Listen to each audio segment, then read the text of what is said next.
Seen and Heard. They were both planned for later this year, but they've been postponed until early 2022. In fact, they'll be held on the same weekend in February.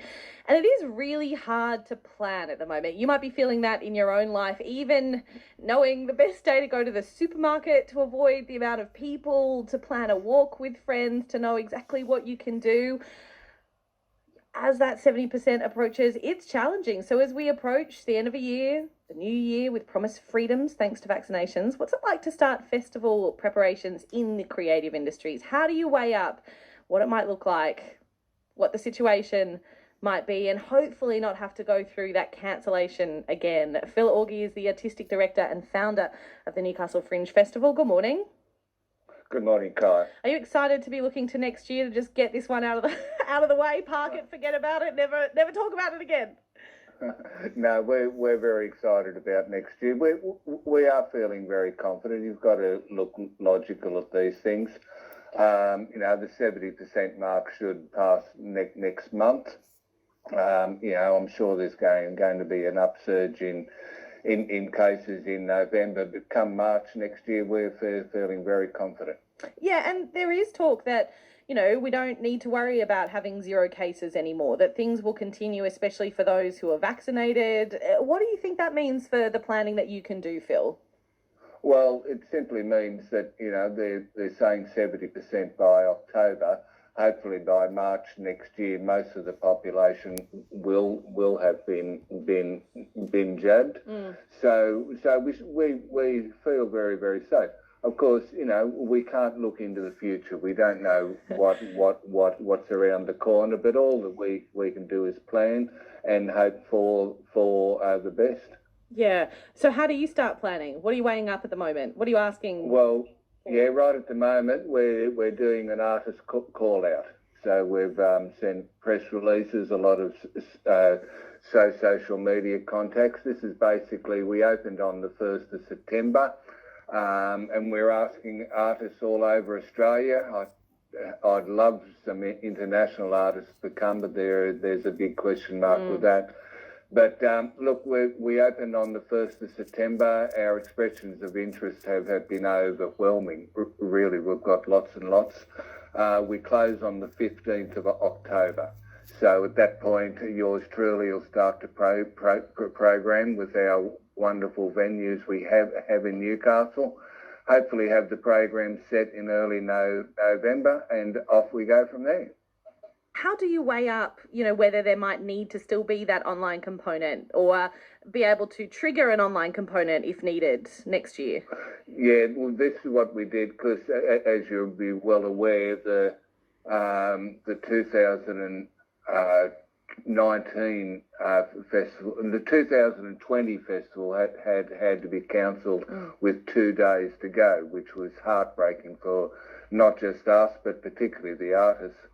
So this year's Fringe, we incorporated a live streaming component, which will work relatively well. So this is what we're hoping to do for next year. So we're just covering our cases in case worse comes to worse. The Newcastle Fringe can actually present something. What does that mean in terms of inclusivity as well? Like, to be able to still have that online component, maybe bring people in from outside the area who want to watch the Fringe Festival as well. Is that something that you are thinking about continuing into the future? Yes. Well, it's in this age of uncertainty, it is a necessity. Really, we have to set up that live streaming component, and it's good. With live streaming, we can go throughout the world, so it is good for the artists to become involved with the live stream because it does open up their opportunities. Were you able to learn things from the festival that you were able to hold this year? Yes, we always learn things with the Newcastle Fringe. Yeah. So one of the things that's been very gratifying for me in the years that I've been doing the Newcastle Fringe is the number and increasing number of local artists who are using our Newcastle Fringe. It's a great stepping stone because not only do they perform their art, but they learn other skills like marketing, logistics, all of that. And a lot of the artists, the local artists who have performed in Newcastle have gone on, to the Sydney Fringe, the Melbourne Fringe, and other venues throughout Australia. That to me is why we do Fringe, to give the artists that opportunity. Yeah, you're kicking off in March, 17th of March to the 27th of March. You're going to be one of the first sort of big festivals that we see back a little bit in this space. Leading the way, Phil. Well, we hope so. Entertainment will start this year, but that'll also coincide with Christmas and January. So, I think come March, we open on the 17th of March. We're hoping that lots and lots of people will come and see some wonderful shows. We have some very eager artists, musicians, theatre folk to get back on stage, to get out supporting again. What do you think it'll feel like for our creative folks who have had a really rough 2 years to be able to tread the boards again, do their thing as part of the Fringe Festival?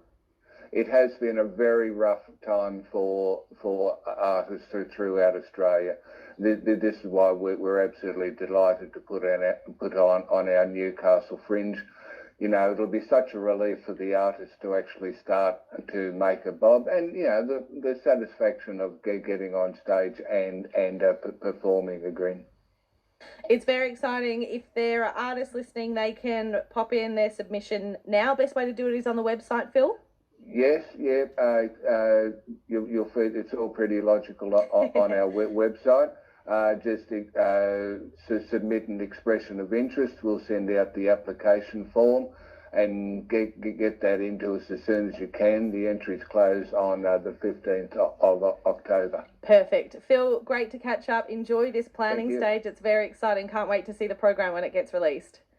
Thank you very much. Phil Aughey there, Artistic Director and founder of the Newcastle Fringe Festival. That website, if you're interested, if you want to know more details, newcastlefringe.com.au. You can then find the artist call out there, or just get information for yourself as well.